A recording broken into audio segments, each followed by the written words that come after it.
आलू के पराठे तो सभी लोग बनाते हैं, सबका अपना तरीका होता है और हर एक तरीके में ये पराठे बहुत टेस्टी बनकर तैयार होते हैं। इस तरीके से भी आप बनाकर देखिए, बहुत अच्छे लगेंगे। साथ ही ये सूखी लाल चटनी की रेसिपी शेयर करूँगी, ये बहुत ज़्यादा टेस्टी बनकर तैयार होती है। आप इसे फटाफट से बना सकते हैं और महीनों स्टोर करके रख सकते हैं। इन पराठों के साथ तो ये बहुत ही गजब का टेस्ट देती है। और जब आप ये आलू के पराठे एक बार बनाकर खाएंगे इस लाल वाली चटनी के साथ, तो इसके टेस्ट तो इतने अच्छे होते हैं कि मैं बता ही नहीं सकती। आप ज़रूर ट्राई करें इस रेसिपी को, और एक बार आप बनाएंगे तो मुझे कहने की ज़रूरत ही नहीं पड़ेगी कि आप बार बार इसे बनाना ज़रूर चाहेंगे। वैसे ये चटनी जो लाल वाली है ना, ये बनाकर महीनों स्टोर करके आप रख सकते हैं, लेकिन बचती बिल्कुल नहीं है। आप इसे दाल चावल, रोटी, पूरी, पराठा किसी भी चीज़ के साथ खाएं, बहुत अच्छी लगती है। सबसे पहले हम लोग आलू का मसाला बनाकर तैयार कर लेते हैं। तो 1 केजी आलू लिया है मैंने, उसे अच्छे से बॉईल करके छिलका उतार कर मैश करके रख लिया है साइड में। और यहाँ पर कुछ मसाले हमें पीस करके तैयार करने हैं। लहसुन है, अदरक है, तो लहसुन मैं थोड़ा ज़्यादा ले रही हूँ और अदरक छोटा टुकड़ा है, और 5-6 हरी मिर्च। तो हरी मिर्च आप जितना तीखा खाते हैं उसके हिसाब से लेना है। लहसुन और हरी मिर्च से भी ये बनकर तैयार होती है, बहुत अच्छा टेस्ट होता है। अगर आप लहसुन नहीं खाते हैं तो सिर्फ अदरक और हरी मिर्च से इसे बनाकर आप तैयार करें, और सबका छिलका हटाकर बारीक पीस कर इस तरह से तैयार कर लेना है। अब हमें इसे फ्राई करने के लिए, मसाला को फ्राई करने के लिए मैंने एक कढ़ाई में 5 टेबलस्पून के करीब सरसों का तेल लिया है। उसमें 1 टीस्पून जीरा और 1 टीस्पून सरसों के दाने डाल दिए। जब वो अच्छे से चटक जाएगा तो उसमें जो हमने मसाले पीस कर तैयार किए हैं वो इसमें ऐड कर देना है। साथ ही मैंने मिक्सी में थोड़ा सा पानी डालकर हिलाकर उसे भी डाल दिया है। अब इसे अच्छे से हमें मिक्स कर लेना है। बहुत ज़्यादा मसाले नहीं जाते हैं, फिर भी बहुत गजब का टेस्ट होता है इसका। और इसमें अच्छे कलर के लिए हमें हल्दी का पाउडर यूज़ करना है। 1/2 टीस्पून मैं इसमें हल्दी का पाउडर यूज़ कर रही हूँ, बहुत अच्छा कलर आ जाता है इससे। और अभी तक मैंने इसमें नमक शामिल नहीं किया है, तो नमक अपने टेस्ट के मुताबिक इसमें ऐड करना है, जितना आप आलू ले रहे हैं उसके हिसाब से। और इसे अच्छे से 5 से 7 मिनट के लिए भून लेना है, ताकि लहसुन और अदरक का जो कच्चापन है वो दूर हो जाए, तभी मसाले में अच्छा सा टेस्ट आएगा। जब ऑयल सेपरेट हो जाएगा, मसाले अच्छे से भुन जाएंगे, तो इसमें जो उबला हुआ मैश किया हुआ आलू है वो इसमें डाल देना है। गैस का फ्लेम बिल्कुल स्लो रखना है, और बिल्कुल स्लो फ्लेम में ही बाकी सारी हमें भुनाई करनी है। तो आलू को भी मसालों के साथ हमें मिक्स करके थोड़ा सा 1-2 मिनट भून लेना है, ताकि जो आलू में जो मॉइस्चर है वो भी हट जाए। तो सारे मसाले इस तरह से जब अच्छे से मिक्स हो जाएंगे, तो इसमें हमें बहुत ही इसे चटाकेदार बनाने के लिए लेमन जूस ऐड करना है। 2 टेबल स्पून लेमन जूस मैं ऐड कर रही हूँ, और साथ ही खूब सारा हरा धनिया। तो आप जितना आलू ले रहे हैं उसके हिसाब से लेमन जूस ऐड करें। अगर छोटे नींबू हैं तो 2 ले लें, बड़े हैं तो 1 ले लें, और इस तरह से अच्छे से डालकर सबको हमें मिक्स कर लेना है। बहुत कम मसाले जाते हैं, बल्कि मैं तो यूँ कहूँगी कि इसमें कुछ मसाले ही नहीं जाते, सिर्फ लहसुन और अदरक का ही टेस्ट होता है, और बहुत ज़्यादा ही ये फ्लेवरफुल बनकर तैयार होते हैं। पराठे तो इतने अच्छे लगते हैं इस मसाले के साथ मैं बता ही नहीं सकती। अब गैस का फ्लेम बंद कर दिया है मैंने, और जब तक आलू ठंडा हो रहा है तब तक ये बहुत ही शानदार सी सूखी सूखी लाल चटनी बनाकर तैयार कर लेते हैं।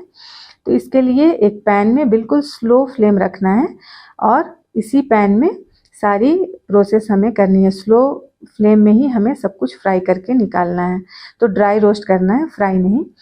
तो 6 टेबल स्पून मैंने इसमें डेसिकेटेड कोकोनट का लिया है, और 1 से 2 मिनट लगेंगे इसे स्लो फ्लेम में हल्का हमें रोस्ट कर लेना है। कलर चेंज नहीं करना है। जब इस तरह का मॉइस्चर इसमें से थोड़ा सा हट जाए, तब हमें इसे प्लेट में निकाल कर साइड में रख देना है, फैलाकर ठंडा करने के लिए। अब इसी पैन में हमें बाकी की चीज़ें भी भून लेनी है। 3 टेबल स्पून मैंने मूंगफली के दाने लिए हैं, इसे भी बिल्कुल स्लो फ्लेम में 1 से 2 मिनट के लिए हल्का इस तरह से ड्राई रोस्ट कर लेना है। तो जब इस तरह का कलर चेंज हो जाएगा तो इसे भी निकाल लेना है। मिर्च ऐड करना है, जितना तीखा आप खाते हैं उसके मुताबिक। मैं यहाँ पर 6 ले रही हूँ, और इसे भी कलर चेंज नहीं करना है। मैं जो मिर्च ली हूँ उसका कलर पहले से ही इस तरह से डार्क है, तो बिल्कुल इसे भी हल्का ही रोस्ट करना है। किसी भी चीज़ को जलाना नहीं है, नहीं तो जो चटनी का टेस्ट है वो थोड़ा सा चेंज हो जाएगा, मार्केट वाली चटनी के जैसा नहीं लगेगा। तो उसे भी मैंने निकाल लिया है। यहाँ पर 10 से 15 कलियां लहसुन की है, छिलके के साथ लेना है। ऊपर वाला छिलका जो गंदा वाला होता है और मोटा रहता है उसे मैंने हटा दिया है और अंदर के छिलके इस तरह से हमें रहने देने हैं। और इसे भी 1 से 2 मिनट के लिए हल्का सा हमें रोस्ट कर लेना है। वैसे आप कच्चा लहसुन भी यूज़ कर सकते हैं, लेकिन चूंकि हमें इसे स्टोर करना है तो थोड़ा सा इस तरह से रोस्ट कर लेंगे तो अच्छा रहेगा। अब सारी चीज़ें भुन गई हैं हमारी। पीनट्स का छिलका मैंने हटा दिया है और सब कुछ ठंडा हो गया है यहाँ पे। तो अब एक एक करके सबको हमें पीस लेना है। सबसे पहले ये मूंगफली के दाने हैं, इसे हमें अच्छे से इस तरह से दरदरा पीस कर तैयार कर लेना है। बहुत ज़्यादा बारीक नहीं करना है, नहीं तो इससे जो ऑयल रिलीज होगा इसे स्टिकी बना देगा। अब इसी में हमें ये डेसिकेटेड कोकोनट जो हमने रोस्ट करके रखा था वो भी ऐड कर देना है। तो बहुत ज़्यादा अभी हमें पीसने की ज़रूरत नहीं पड़ेगी, 1 से 2 बार पल्स मोड में चलाएंगे तो इस तरह से हो जाएगा। इसमें मैंने पानी ऐड नहीं किया है, ये जो ऑयल रिलीज होता है पीनट से और कोकोनट से उसके वजह से वो स्टिकी बना है। अब उसी मिक्सी के जार में मैंने एक बार मिर्च को चला लिया है और लहसुन को, और ये सारी चीज़ें उसी में ऐड कर देनी है। अभी ये स्टिकी दिख रहा है लेकिन ये बाद में ड्राई हो जाएगा। अब टेस्ट के मुताबिक नमक ऐड करना है, साथ ही ये कश्मीरी रेड चिली पाउडर है 2 टेबल स्पून ऐड कर रही हूँ भर के। तो इसको स्किप बिल्कुल नहीं करना है, ये ऑप्शनल नहीं है, ज़रूर ऐड करें कश्मीरी रेड चिली पाउडर, तभी इस तरह से सूखी सूखी लाल लाल चटनी बनकर तैयार होगी, बिल्कुल मार्केट के जैसी। मार्केट में बिल्कुल इसी तरह की चटनी रहती है। तो जो पीनट और कोकोनट के वजह से जो ऑयल रिलीज हुआ था वो प्रिजर्वेटिव का काम करेगा। आप लंबे समय तक इसे स्टोर करके रखेंगे, ये बिल्कुल ख़राब नहीं होगी। और जो Kashmiri red chilli powder use किया उसके वजह से ये ड्राई भी हो गया।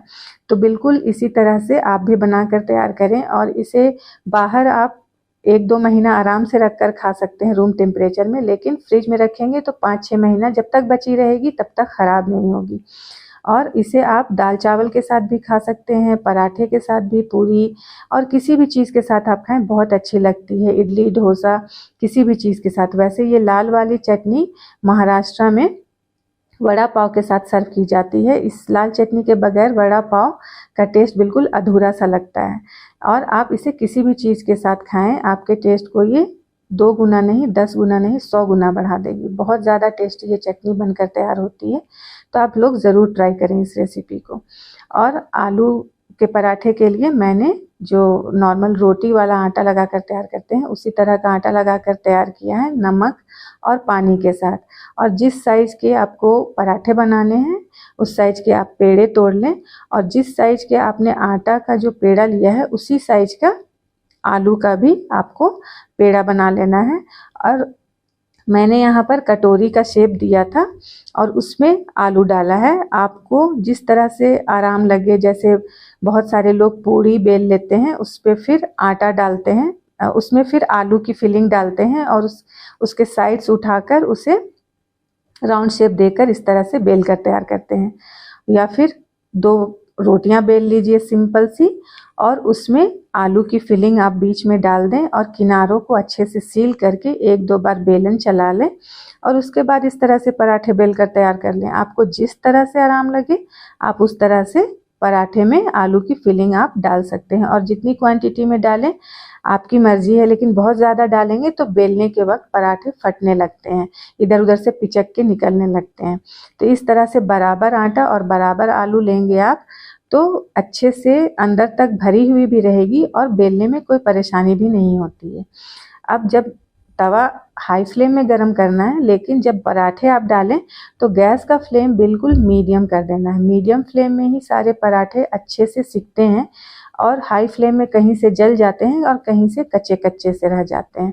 तो मीडियम फ्लेम में आप पराठे सेकें। अगर आपको लगे कि फ्लेम थोड़ा लो लग रहा है तो आप थोड़े से हायर साइड में जाएं और इस तरह से बहुत ही क्रिस्पी क्रिस्पी करारे करारे पराठे सेक कर तैयार करें। ऊपर से जब इस तरह से गोल्डन कलर आता है और मीडियम फ्लेम में सिकते हैं तो काफ़ी क्रिस्प ऊपर से रहते हैं, और अंदर से जो सॉफ्ट आलू का चटाकेदार मसाला जो रहता है ना, इतना गजब का टेस्ट देता है कि मैं क्या ही बताऊं।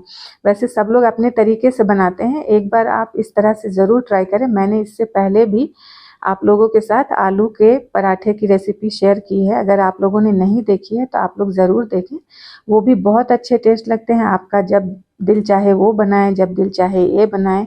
और इस तरह के आलू के पराठे के साथ ये लाल वाली चटनी इतनी गजब की टेस्ट देती है कि मैं बता ही नहीं सकती।